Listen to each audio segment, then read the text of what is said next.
অতএব টাঙ্গাইলের মুসলমানদের বলে যাই, মানবা কি মানবা না সেটা তোমার ব্যাপার। দিলের দরদ নিয়ে বলে যাই, যারা 8 রাকাত করে তারাবিরে গিরা লাগায় দিছে এবং জিদ করছে 8 রাকাতের বেশি পড়বে না। আরে আল্লাহর মোহাব্বত পাওয়ার জন্য 2টা আমল আছে। আল্লাহর মোহাব্বত বান্দা পাইতে চাইতো আমরা সবাই। আল্লাহর মোহাব্বত পাওয়ার জন্য 2টা আমল আছে। 2টা আমল সবথেকে প্রিয় আল্লাহর কাছে। এটা করলে আল্লাহ বান্দার প্রতি আকৃষ্ট হয়ে যায়, বান্দাকে অনেক বড় দামি বানায় দেয়। কয় জিনিস? 1 নম্বরে নামাজ, দ্বিতীয় কোরআন শরীফের তেলাওয়াত। হাদিস পড়ো, বুখারী শরীফ পড়ো নাই? কি পড়ছো?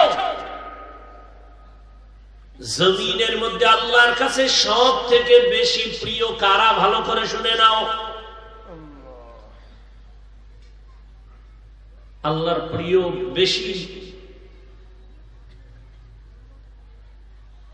আল্লাহ এদের ব্যাপারে বলছেন আমার প্রিয় যারা, সর্বোচ্চ প্রিয়। কেমনে বুঝলাম? আল্লাহ কয় এদের সাথে বেদবি করলে আমি আল্লাহ নিজে যুদ্ধ করব। বুখারী শরীফের হাদিস। তা আল্লাহ যুদ্ধের ঘোষণা দিয়েছেন, কতটা কঠিন কথা।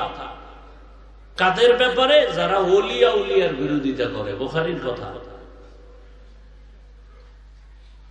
যারা ওলিয়া উলিয়ার বিরোধিতা করবে আল্লাহ স্পষ্ট বলেছেন, রাসূল বলে দেন আমি আল্লাহ নিজে রেডি, ওর সাথে যুদ্ধ করব। তাহলে পৃথিবীতে আল্লাহর কাছে সব থেকে প্রিয় ওলি আউলিয়া। ওলি এক বচন, আউলিয়া বহু বচন। আর আপনি মোসরে লম্বা কইরা ফতুয়াগিরি করেন, চায়ের দোকানে মাস্তানি করেন, ওলিয়া উলিয়া মানি না। আর আমি সারা বাংলাদেশে ঘোষণা দিয়েছি, যারা বলবে আমরা ওলিয়া উলিয়া মানি না, এরা কোরআন মানে না, বুখারী মানে না, এরা ভণ্ড। এদের যারা ভণ্ড বলে না তারাও ভণ্ড।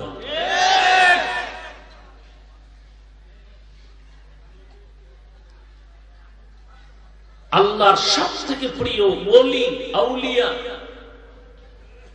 এখন ওলি কারা? আল্লাহ হাদিসের মধ্যে, হাদিসে কুদসি নবীকে বুঝাইছেন ওলি কারা। হাদিস খুলেন, মান আদালি ওয়ালিয়ান ফাকাদ আযানতুহু বিল হারব। পারলে গুগলে সার্চ দেন, ডিটেইলস চলে আসবে বুখারীর হাদিসটা। আল্লাহ নিজে বলেন নবী ওলি কারা আপনি জানেননি? আল্লাহ বুঝাইতেছে ওলি কারা। আল্লাহ বলেন ওলি শুধু ফরজ আমল করে না, বেশি বেশি বেশি বেশি বেশি বেশি নফল আমল করে। আর নফল আমল করতে করতে আমি মাওলার মোহাব্বতের নজর যখন লেগে যায় তখন তাদের অবস্থা স্বাভাবিক থাকে না। তখন তাদের হাত আমি মাওলার কুদরতি হাতে পরিণত হয়ে যায়। তখন তাদের পা আমি আল্লাহর কুদরতি কদমে পরিণত হয়। এত বেশি নফল আমল করে। অতএব যারা তারাবি 8 রাকাত পড়বেন, মান্নত করছেন মরার আগে আর তারাবি অন্তত 8-এর বেশি পড়বেন না। আপনার সাথে কোনো ঝগড়া নাই, বেয়াদবি ক্ষমা চাই। কিন্তু আল্লাহ বিবেক দিছে, বিবেকের কাছে একটা কথা রেখে যায়, হেদায়েতের মালিক আল্লাহ, নবীও না। আর আমি কে?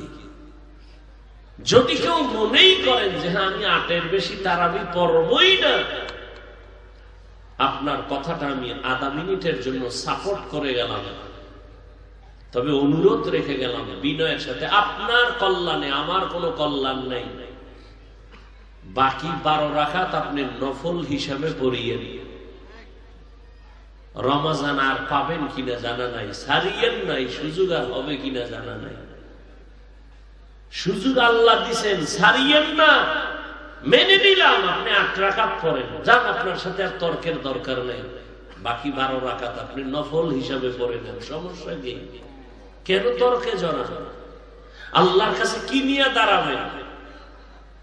আর সেই 8 রাকাত যদি আপনার অহংকার যুক্ত হইয়া যায়, বাহাদুরি ভাব থাকে, আমি 8 রাকাত পড়েছি, তা তো সওয়াব বরবাদ। সওয়াব কি? বরবাদ। এই জন্য অহংকারী না করে আমার অনুরোধ, আমি আপনার ছোট ভাইয়ের মতো যদি মনে করেন, আমি আপনাকে আবদার করে গেলাম আখিরাতের কল্যাণের জন্য, আপনি 8 রাকাত পড়ার পরেও বাকি 12 রাকাত কি হিসাবে পড়বেন? আর দ্বন্দ্ব থাকে বলে, এখন শয়তান আপনারে গুতা দিবে, এই তুই নফল হিসাবে পড়লে কি হইব, মানুষে কিন্তু কইবে 8 রাকাত 20 হয়ে গেছে, তখন তোর লজ্জা থাকবে কো? বাস এক শয়তানে ধাক্কা দিয়ে কপাল পুড়ে ফেলাই। মানে ইবাদত তো হইছে মানুষের জন্য, আল্লাহর জন্য তো কেউ করে না। যাকাত দিবে মানুষের দেখাইয়া, সদকায়ে ফিতর দিবে দেখাইয়া, দান করে দেখাইয়া, নাম না কইলে মেজাজ গরম হয়ে যায়। তা আল্লাহর জন্য আছে, সব মানুষকে দেখাবার জন্য। এই জন্য জান্নাত পাওয়া বড় কঠিন। কে বলেছে সহজ? অনেক কঠিন। সহজ হলে জান্নাতের টিকিট হাতে পাইয়া আবু বকর সারা জীবন কাঁদলেন কেন? জবাব দাও।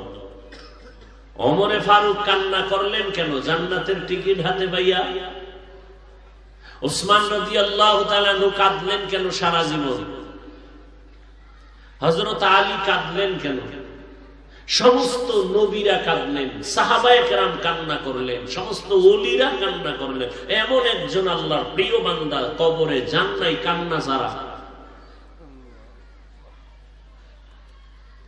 দুনিয়াতে মানুষ বানাইয়াই তো শুরু কান্না, দুনিয়াতে আসার পরের পুঁজি তো অল্প কান্না। না মা কইতে পারি, না বাপ কইতে পারি, ক্ষুধা লাগছে কান্না, বাথরুমে যাব কান্না, কান্না করতেছি, মা খালি বুঝে নিতেছে এখন কান্না দিয়ে কি চাই।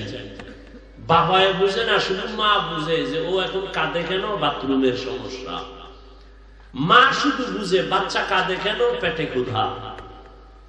মা বুঝে বাচ্চা কাঁদে কেন, ঘুমে ধরছে। মাই শুধু বুঝে বাচ্চা কাঁদে কেন, প্রস্রাব করে দিয়েছে। কান্না ছাড়া কোনো বুঝিয়াছিল? সেই কান্না ধরে রাখো। তোমার কান্না দিয়া মায়ের থেকে যদি সব আশা পূরণ করো, সে কান্না খোদারে দাও, সব আশা পূরণ হয়ে যায়।